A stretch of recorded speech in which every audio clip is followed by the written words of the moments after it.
Welcome to DNA replication in prokaryotes part 3। मैं प्राची आज फिर से आप सबका अपने चैनल रिवीजन तरीका में स्वागत करती हूँ। तो हमने पिछले वीडियोस में डिस्कस कर लिया है जो कि हमारा इनिशिएशन होता है स्ट्रक्चर ऑफ डीएनए पॉलीमरेज, जिसमें फिंगर डोमेन, थंब डोमेन, जो ऐसे वाले स्ट्रक्चर्स होते हैं जिसमें कैसे काम होता है वो डिस्कस कर लिया। स्टीरिक एल्यूजन्स क्या होते हैं उसको भी डिस्कस कर लिया। Kinetic stability of DNA polymerase enzyme क्या होता है वो भी डिस्कस कर लिया। अगर तो आपने हमारी पहली 2 वीडियोस नहीं देखी है तो मैं रिक्वेस्ट करती हूँ कि आप पहले उसको देख लें, तभी आपको थर्ड पार्ट समझ बेटर आएगा। तो स्टार्ट करते हैं अपना थर्ड पार्ट, एलोंगेशन। तो एलोंगेशन में क्या होता है, एलोंगेशन कैसे होती है? एलोंगेशन मीन्स इन समझ आता है कि कोई भी चीज़ को हम एलोंगेट करने वाले हैं। तो after DNA polymerase 3 is loaded during the initiation, मतलब डीएनए पॉलीमरेज 3 था जो इनिशिएशन का लास्ट स्टेप था, वहाँ पे हमारा वो अब लोड हो चुका था। अब during elongation there is a synthesis of leading and lagging strand, that is 5 prime to 3 prime और 5 प्राइम टू 3 प्राइम एंड, जो कि हमारा लीडिंग और लैगिंग स्ट्रैंड होता है। तो लैगिंग स्ट्रैंड क्या होता है? Primase from the primer can be extracted into 5 to 3 prime direction by the formation of loop. अब हमारी लूप की हेल्प से फॉर्मेशन वगैरह स्टार्ट हो जाती है। देन फाइनली क्या होता है? RNA polymerase are degraded by RNA's enzyme. It results in short fragment known as Okazaki fragments और lagging strand.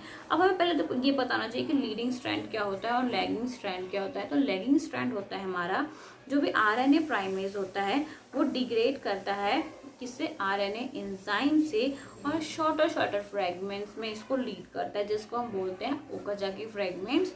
और ये 1000 to 1500 जो उसकी लेंथ होती है उस लेंथ में होता है। इन दिस हेलिकेज कंटिन्यूसली अनबाइंडिंग, अब जो हेलिकेज क्या करता है वो कंटिन्यूसली अनबाइंडिंग करता है, जो कि हमारा इनिशिएशन का सेकेंड लास्ट स्टेप में वो अपलोड हो जाता है हेलिकेज, और हेलिकेज लोडर वो कंटिन्यूसली क्या कर रहा है?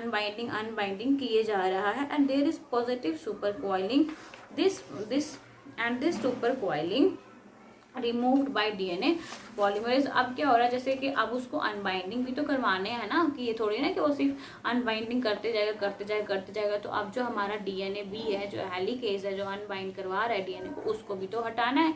अब वो किसकी हेल्प से हटता है? डीएनए टोपो आइसोमेरेज एंजाइम की हेल्प से हम उसको हटा देते हैं। फर्दर आता है हमारा टर्मिनेशन का प्रोसेस। तो टर्मिनेशन कैसे होती है? Termination occurs at the TER मतलब टर सीक्वेंस, जो कि हमारा टर्मिनेशन सीक्वेंस होता है ऑफ द डीएनए एंड टस protein. As chromosome of bacteria is circular, both the replication fork meets at the termination sequence। मतलब जो क्रोमोसोम होता है बैक्टीरिया का वो सर्कुलर होता है, तो जो भी क्रोमोसोम फॉक बनाया होता है, जैसे कि ओपन है वो सर्कुलर होके मीट कर जाता है, तो वो ज्वाइंट हो जाता है और वो कंप्लीट हो जाता है। Where they are encountered by Tus protein, जहाँ भी टस प्रोटीन से वो इनकाउंटर होता है वो बाइंड कर जाता है, और उसका कहता है which holds the movement of replication forks, ये रेप्लिकेशन फॉक्स की मूवमेंट को होल्ड कर लेता है। This results in the formation of 2 linked circular DNA. मतलब कैसे, जैसे मैंने बताया कि हमारा सर्कुलर होता है, तो सर्कुलर में अगर इस साइड से अनबाइंडिंग हो रही है, इस साइड से अनबाइंडिंग हो रही है, तो दोनों को अगर आप ज्वाइन कर देते हो तो वो क्या होता है? कंप्लीट हो जाता है, उसकी टर्मिनेशन होनी स्टार्ट हो जाती है। Finally, topoisomerase 2 designates 2 circular DNA resulting in 2 separate chromosomes। अब इसकी क्या होती है? 2 separate chromosomes की हेल्प से वो टर्मिनेट हो जाता है। फर्दर हमारा लास्ट पॉइंट आता है जो कि हमने डिस्कस किया था, वो है हमारा control regulation of DNA replication. अब क्या होता है? हमारा जो मिथाइल होता है एक पेरेंट स्ट्रैंड का, एक डॉटर स्ट्रैंड का, तो रेप्लिकेशन में क्या होता है? Only methylated strand undergo replication. जो मिथाइलेटेड स्ट्रैंड होंगी वही हमारी रेप्लिकेशन में, जो हेमी मिथाइलेटेड होती है, मतलब एक CH3 का है एक नहीं है, वो उसमें कोई भी रेप्लिकेशन नहीं होती है हमारी। These hemimethylate regions are bound by a protein known as sequence A protein prevents the binding of DNA।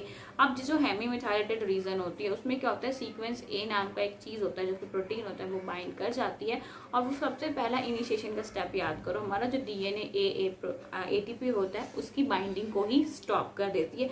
जब वहीं पे स्टार्टिंग बाइंडिंग नहीं होगी तो किस तरह से फर्दर प्रोसेस कंटिन्यू होएगा? मिथाइलेजेस सो द री initiation of replication is prevented, मतलब जो दोबारा से उसकी इनिशिएशन करनी रेप्लिकेशन का इनिशिएशन स्टार्ट करना है वो रुक जाता है। When the sequence A dissociates during the space and then methylase and a DNA A protein can bind, this methylases enzymes daughters tend to reinitiate of replication। अब जब सीक्वेंस A dissociate हो जाएगा तो सीक्वेंस A नहीं रहेगा, और जब methylated strand आएगा DNA A से बाइंड करेगा तो फर्दर क्या होगा, रीइनिशिएशन स्टार्ट हो जाएगी। तो यही प्रोसेस रिपीट एंड रिपीट होते रहता है। तो DNA A protein also role in DNA A protein bounds to ATP, मतलब क्या DNA A प्रोटीन क्या है, कैसे फर्दर उसके बाद वो बाइंड करेगा ATP के साथ, और फर्दर जितनी भी प्रोसेस होंगी वो कंटिन्यू होती जाएगी।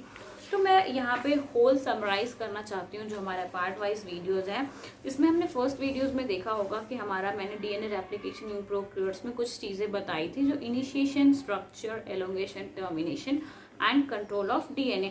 तो इनिशिएशन में हमने देखा किस तरह से हमारा DNA बाइंड करता है 9 सीक्वेंस के साथ, उसके बाद अनबाइंडिंग होती है, कुछ लोडेड होती है, SSB आता है, लीडिंग लैगिंग स्ट्रैंड। उसका स्ट्रक्चर में हमने फिंगर डोमेन देखा, फिंगर डोमेन के बाद हमने एलोंगेशन देखी किसकी वजह से होती है, किस तरह से हमारा RNA प्राइमेज उसको एलोंगेट करते जाता है और एक शॉर्टर फ्रेगमेंट्स हमारा बनाते जाता है। फिर हमारी आती है टर्मिनेशन जो कि हमने इसी वीडियो में डिस्कस किया है। उसके बाद control and regulation of DNA replication. Control means मतलब कैसे कंट्रोल करता है, जैसे वो हेमिमिथाइलेटेड रीजन होगा तो सीक्वेंस A प्रोटीन जो है वो आके बाइंड कर जाता है और DNA A को बाइंड नहीं करने देता, तो हमारी इनिशिएशन नहीं होती है। रेगुलेशन कैसे होती है, वो स्ट्रैंड मेथाइलेटेड हो जाता है, फिर से DNA A आता है, बाइंड करता है और इनिशिएशन को स्टार्ट कर देता है। तो यहाँ पे हमारा DNA replication in prokaryotes complete होता है, और इस नेक्स्ट वीडियो में हम DNA replication in eukaryotes start करने वाले हैं। तो वीडियोस अब कंटिन्यू आएगी, MST भी आ रहे हैं, सबको प्रिपेयर करना है, आप भी प्रिपेयर करो और अपने फ्रेंड्स को भी वीडियो शेयर करो ताकि वो प्रिपेयर अच्छे से कर सके। तो अगर आपको वीडियो अच्छी लगी हो तो लाइक करें, उसके साथ साथ कमेंट करके भी ज़रूर बताएं ताकि मुझे अच्छा लगता है। कोई सजेशंस, कोई डाउट, उसको भी आप कमेंट कर सकते हैं। तो मिलते हैं नेक्स्ट वीडियो में, आज के लिए बस इतना ही, तब तक के लिए थैंक यू, टाटा, बाय।